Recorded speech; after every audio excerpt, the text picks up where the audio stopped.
Hello दोस्तों, कैसे हैं आप सभी। दोस्तों आप सभी का स्वागत है आपके अपने यूट्यूब चैनल एग्जाम डन पर। मेरा नाम शोभित है दोस्तों, और आज मैं तो आपके सामने एक बहुत ही इम्पोर्टेंट टॉपिक को डिस्कस करूंगा।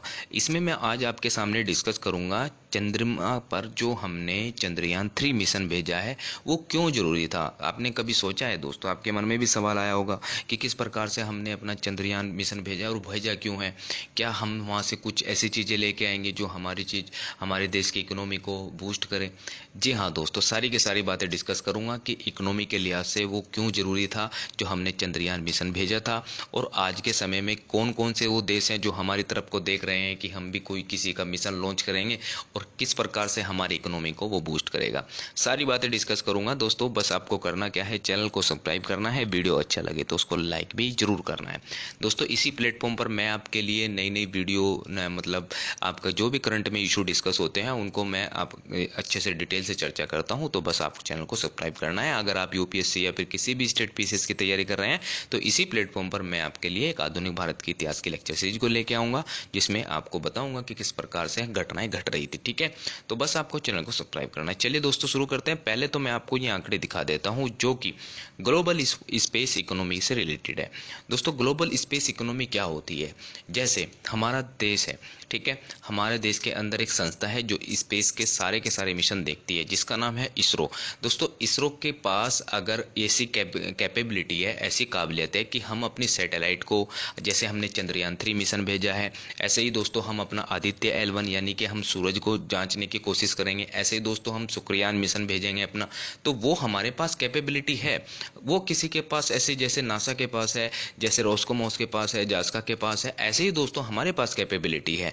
ऐसे ही क्या करते हैं, अगर मतलब छोटे देश भी तो होते हैं, हम तो बड़े देश में कैटेगरी में आ गए। स्पेस टेक्नोलॉजी के अंदर हम बहुत ही ज़्यादा मतलब नासा को हम टक्कर देने के आसपास हैं। तो दोस्तों ये भी बातें हैं कि छोटे देश भी इस दुनिया में रहते हैं। छोटे देश मतलब जैसे अफ्रीका की कंट्री हैं, कुछ ऐसे देश होते हैं कि उन्हें अपनी सैटेलाइट को लॉन्च कराने के लिए व्हीकल चाहिए होता है, रॉकेट चाहिए होता है।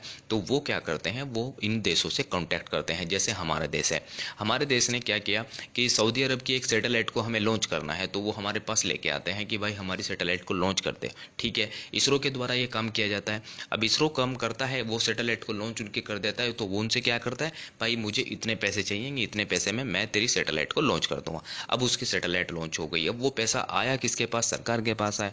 सरकार ने उसको इकोनॉमी में लगाया, वहीं से या स्पेस सेक्टर में लगाया। तो इससे मैं बस आपको एक बात कहना चाहता हूं कि हमारे देश के अंदर अगर ये स्पेस सेक्टर की ग्लोबल इकोनॉमी में भी बात कर लेते हैं, अगर ये हमारा स्पेस सेक्टर चल गया, बहुत अच्छे से बूस्ट कर गया, तो इकोनॉमी पर भी हमारा इम्पैक्ट पड़ेगा। ये आप ग्लोबल इकोनॉमी को देख सकते हैं दोस्तों, $348 बिलियन का पूरा एरिया कवर कर रखे है। $348 बिलियन थोड़ी रकम नहीं होती है दोस्तों, बहुत रकम होती है। ठीक है, अगर आप इसको रुपए में कन्वर्ट करेंगे तो लाखों करोड़ों रुपए में बात जाएगी। ठीक है, ये भी बातें आपको ध्यान रखनी है दोस्तों। जैसे कि टेलीकम्युनिकेशन है, अर्थ ऑब्जर्वेशन सैटेलाइट है, साइंस वगैरह है, इन्हीं क्षेत्रों में सारा का सारा जो सैटेलाइट वगैरह लॉन्च होते हैं, जैसे स्पेस सेक्टर के अंदर जो जो चीज़ें होती हैं वो सारी की सारी वो क्या काहे में आती हैं, ग्लोबल स्पेस इकोनॉमी के अंदर आती हैं। बातें क्लियर हो गई होंगी दोस्तों, आप मुझे बता सकते हैं। ठीक है, अगली बातें करते हैं दोस्तों। अब मैं भारत की भी बात कर लेता हूं, क्योंकि भारत में क्या है, भारत के लिए भी तो जरूरी है कि नहीं कि भाई भारत के अंदर कैसे स्पेस सेक्टर के अंदर हम क्या क्या कर रहे हैं, कहाँ कहाँ पर हम पहुंच पाए हैं।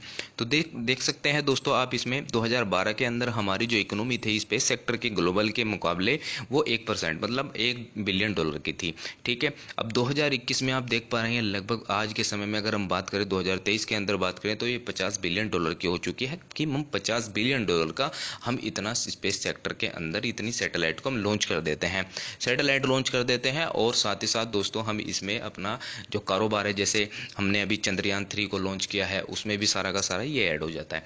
ये बातें हैं दोस्तों, इनको ध्यान रखनी है। Just in the last 3 year the number of the startup in the space sector has increase 11 in 2019 to 2047 in 2021 according to the economic survey. एक इकोनॉमिक सर्वे हुआ था दोस्तों 2021 के अंदर, उसमें बात निकल के आई थी कि जो स्टार्टअप्स होते हैं हमारे स्पेस सेक्टर के अंदर वो इंक्रीज हुए हैं। ठीक है, तो ध्यान रखना है, ये भी बातें आपको सारी की सारी बातें हैं। अब एक बात और कर लेते हैं दोस्तों, अभी हाल ही के अंदर जापान ने भी क्या किया है कि हमारे जो इसरो के साइंटिस्ट हैं उनकी काबिलियत को देखकर हमारा चंद्रयान सक्सेसफुल हुआ, जो लैंड हुआ है। आपको पता होगा होगा 23 अगस्त को, अभी हाल ही के अंदर हमारा चंद्रयान 3 जो सक्सेसफुली लॉन्च हुआ है उसका एक्सपेरिमेंट चल रहा है। वो अपना जो रोवर है हमारा वो एक्सपेरिमेंट कर रहा है, धीरे धीरे वो अपनी मतलब वहाँ से मिट्टी को एक्सपेक्ट कर रहा है, मिट्टी की डिग्री को माप रहा है, वहाँ पे किस प्रकार का कैसा वातावरण है वो काम कर रहा है। लेकिन जापान के द्वारा भी दोस्तों ये अपनी इच्छा जाहिर की गई है, हमारा भी एक चंद्रयान जैसा ही कोई मिशन होगा। उन्होंने दोस्तों नाम कहा है कि हमारा चंद्रयान 4 मिशन आप भेजिए, हम आपके साथ यह चंद्रयान को भी अपना एक्सप्लोरेशन करना चाहते हैं। चंद्रयान को भी हम भी चांद के लिए थोड़ा सा अपनी एक्सप्लोरेशन देना चाहते हैं। तो जो जापान है, जापान ने भी अपनी इच्छा जाहिर की है, किसके साथ मिलकर दोस्तों? भारत के साथ मिलकर। वो जापान नासा के साथ भी जा सकता था, लेकिन नासा ने उसको मना कर दिया। लेकिन ऐसा कुछ नहीं है, मना तो नहीं किया, लेकिन फिर भी पैसे वैसे की कॉस्ट के कारण मना कर दिया होगा। ठीक है, मैं आपको बता देता हूँ। और दूसरी बात दोस्तों, आपको पता है कि हमने जो अपना मिशन भेजा है वो 615 करोड़ रुपए में भेजा है टोटल। अब एक हॉलीवुड मूवी का भी मतलब 3 गुना कम हमने अपना मिशन को भेजा है, अच्छे से सक्सेसफुली लॉन्च किया है। मतलब आप कह सकते हैं कि हम अपने इकोनॉमी के बात में भी करें तो हम बहुत ही कम पैसे में अपना मिशन भेज देते हैं। इस वजह से जापान ने भी इच्छा जाहिर की है। अब दोस्तों एक नासा का भी आर्टेमिस मिशन है जो कि 2024 के अंदर लॉन्च होगा। वो क्या करेगा दोस्तों? नासा वहाँ पर मून पर अपना आदमियों को भेजेगा। ये आप 4 आदमी है, इसमें आप एक लेडीज भी देख पा रहे हैं और एक वाइट और ब्लैक, ये सभी के सभी कॉन्टिनेंट के इसने आदमी को चुने हैं। ये कहाँ पे भेजेगा? ये भेजेगा दोस्तों मून पर, मून की सतह पर उनको उतारेगा। क्या आपके मन में दोस्तों कभी सवाल आया है, आपने कभी सोचा होगा 1969 के अंदर एक नील आर्मस्ट्रांग नाम का एक व्यक्ति चंद्रमा की सतह पर उतारा गया था। जब से लेकर अब तक कोई भी चंद्रमा की सतह पर नहीं उतर पाया है। कभी आपने सोचा है कि इतने सालों के अंदर कोई भी आज तक नहीं उतर पाया?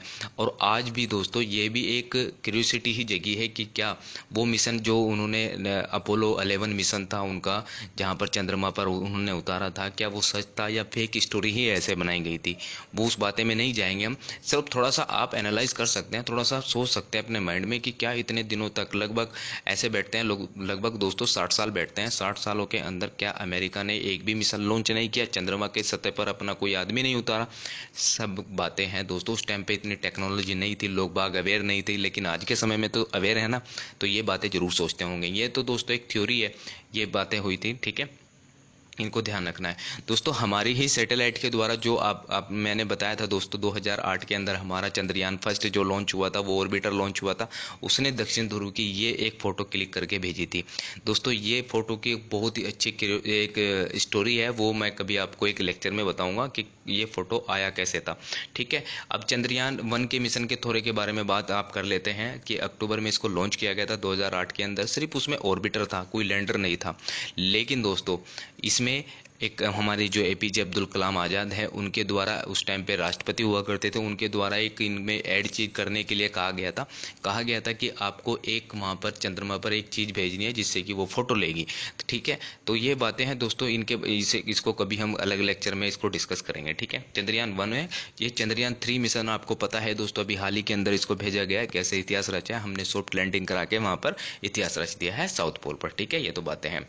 14 दिन का दोस्तों इसका कार्यकाल रहेगा, 14 दिन, क्योंकि 14 दिन तक ही उसके ऊपर चंद्रमा के ऊपर सूरज की रोशनी पड़ेगी, जिससे कि उसको मतलब हीट मिलेगी, हीट मिलने के बाद उसको एनर्जी मिलेगी। ठीक है, चंद्रमा को। ठीक है, ये बातें ध्यान रखनी। चंद्रयान 2 का अब हमारा मिशन फेल हो गया था दोस्तों, ये बातें आपको पता है दोस्तों। वीडियो कैसा लगा, क्योंकि इसमें जो चंद्रयान 3 हमारा मिशन था कि किस प्रकार से इकोनॉमी को हमारी बूस्ट दे सकता है, क्योंकि सभी के सभी देश अब भारत की इकोनॉमी को देख रहे हैं, भारत के स्पेस सेक्टर को देख रहे हैं कि उनका स्पेस सेक्टर कितना ज़्यादा आगे बढ़ रहा है। ठीक है, दुनिया की प्रतिक्रिया आ रही है दोस्तों, सबके सब अपनी अपनी प्रतिक्रिया दे रहे हैं। जापान अपनी प्रतिक्रिया दे रहा है, चाइना अपनी प्रतिक्रिया दे रहा है। अब दोस्तों होड़ लगने वाली है, मैं आपको बता दे रहा हूँ, दुनिया के अंदर अब होड़ लगने वाली है चंद्रमा की सतह पर पहुँचने की, क्योंकि हम वो पहले देश बन गए। अब चाइना भी आ जाएगा, चाइना भी सोच रहा है कि हम भी अपने मून मिशन पर अपने आदमियों को उतारें, जैसे जो आर्टेमिस मिशन है, जैसे कि अमेरिका का है, ऐसे ही चाइना भी उतारने की कोशिश कर रहा है। ऐसे ही दोस्तों भारत भी कहीं ना कहीं अपना मिशन आगे के लिए प्लान करेगा कि हम भी आदमियों को वहां पर उतारे, अगर हमारा मिशन ये जो चंद्रयान 3 है ये मिशन सक्सेसफुल होकर वापस आ जाता है। ठीक है, तो दोस्तों ये बातें थी थोड़ी सी चंद्रयान 3 के बारे में जो मैंने आपको बताई हैं। वीडियो कैसा लगा आप मुझे कमेंट बॉक्स में बता सकते हैं दोस्तों। चैनल को जरूर सब्सक्राइब करें, वीडियो अच्छा लगे तो लाइक करें। थैंक यू दोस्तों।